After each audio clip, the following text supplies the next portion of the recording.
नमस्कार.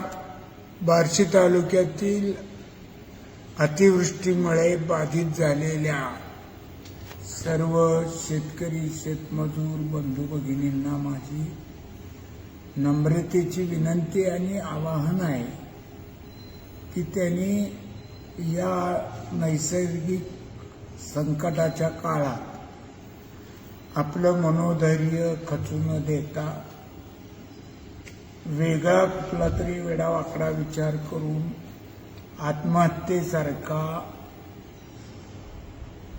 प्रकार हा करू नये. शेवटी आपलं जीवन हे लाख मोलाचं आहे. सर्व तालुक्यात शासनाच्या आदेशाप्रमाणे पंचनामे, नुकसानीचे पंचनामे, कुणाचं घर पडलं असेल तर त्याचे पंचनामे हे तलाठी, कृषी सहाय्यक आणि ग्रामसेवक यांच्या माध्यमातून चालू आहेत.